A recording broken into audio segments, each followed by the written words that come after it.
Guys, I'm in the middle of my morning run. As I was running through here, if you notice behind me, there's a building. It's a hardware store. It says Bible Hardware. Well, when I first got saved back in 1984, my interests started changing. So one of the things that I wanted to get involved with as a believer was the Bible.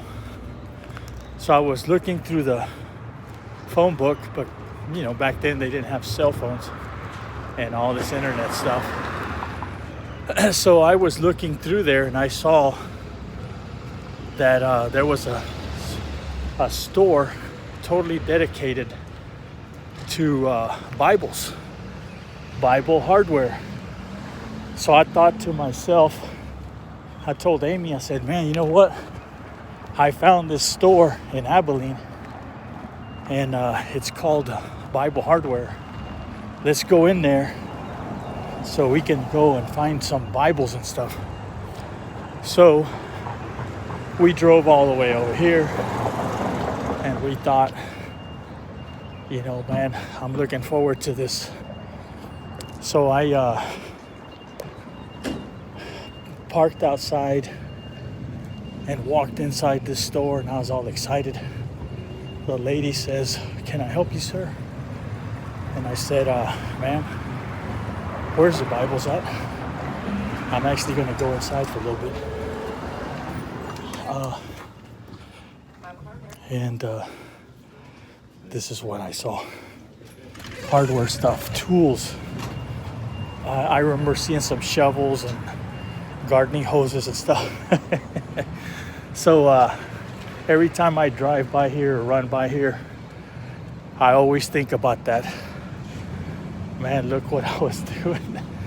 I think it's funny now, but it was funny then also. But you know what? One thing about following Christ is that the desire for God's word, it gets implanted in your heart and your spirit. Because once you get born again, the Spirit of God is in you. He comes and dwells in you. And it changes the way you see everything. Now, there's room to grow, and that'll be for the rest of our lives, as long as we're on this planet.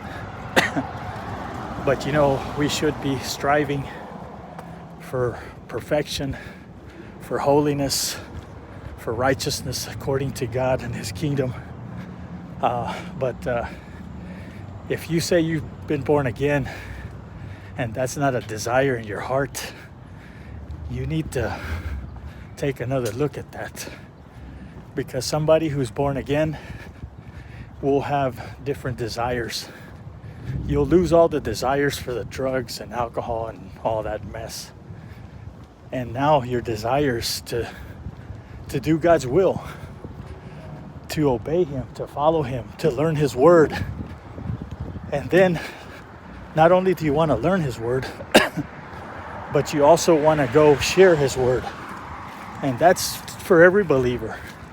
So if you've been born again and you have no desire to tell others, you're not even born again. I don't care what your pastor says. Someone who's born again will have a desire to obey Christ.